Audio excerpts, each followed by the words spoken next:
देखिए यहाँ है कि 160, यहाँ क्वेश्चन दिया गया है कि 160 का अभाज्य गुणनखंड कर और 2 का घात बताए।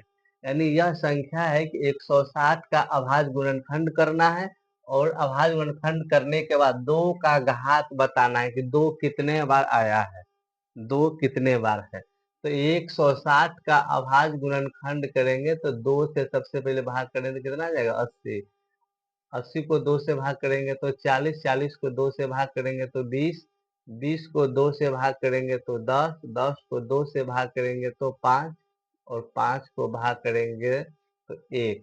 अब गिनना है कि 2 कितने बार आया। 160 का गुणनखंड करने पर 2, 1 2 3 4 5 बेर कितना बार आया, 5 बेर आया और 5 आया है एक बार।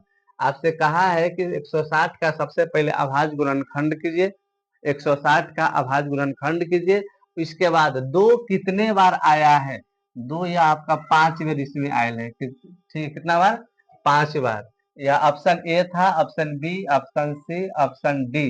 बताइए कि 2 कितने बार है आयल, तो 2 5 बार है आयल। इसका ऑप्शन क्या है, ठीक है, 2 कितने बार, 5 बार है, इसलिए संख्या ऑप्शन क्या हो जाएगा, 5 हो जाएगा। ठीक है, नेक्स्ट प्रश्न है, यह आपका क्वेश्चन नेक्स्ट है कि 500 का, यह 500 का अभाज्य गुणनखंड करना है और इनमें 5 का घात बताना है। यानी 500 का अभाज्य गुणनखंड करेंगे और इसमें 5 कितने बार आया है वह बात लिखेंगे। क्या लिखेंगे कि 5 कितने बार आया है। ठीक, तो देखो 500 का पहले क्या करेंगे, अभाज्य गुणनखंड करेंगे।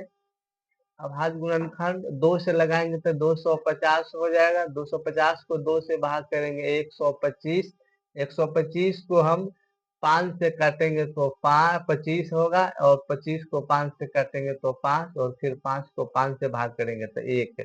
इसमें 2 कितने बार आया, 2 बार, और 5 आया है 3 बार। बताइए कि 5 कितने बार मतलब आया है, 3 बार। ये यही ऑप्शन था कि 3 बार आया है 5। 500 का अभाज्य गुणनखंड तोड़ने पर यानी 5 कितने बार आया है, तो 5 3 बार है आयल, इसलिए इसका 5 का घात कितना होगा, 3 हो जाएगा।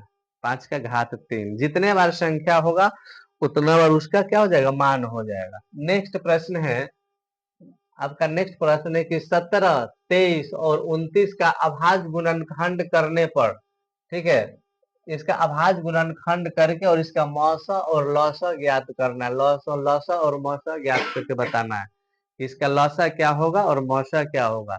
तो सबसे पहले क्या करना है कि संख्याओं को अभाज्य गुणनखंड करना है। क्या करना है, अभाज्य गुणनखंड।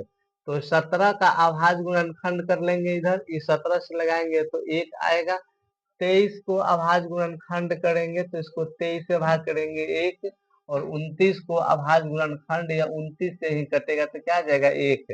देखो 17 को, ये 17 को तोड़े हैं तो कितना आया, 17 गुने 1।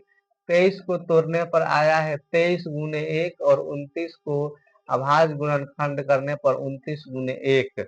अब यह संख्या 3 गो वाला है, यह संख्या 3 गो वाला है, उसका क्या ज्ञात करना है, मौसा ज्ञात करना है और लौसा ज्ञात करना है। तो इसका मौसा ज्ञात करने का सूत्र आप लोग को बताए थे कि मौसा ज्ञात करना है तो कैसे होता है, HCF। जो संख्या तीनों में शामिल हो, जो संख्या तीनों में शामिल हो, HCF वही होगा।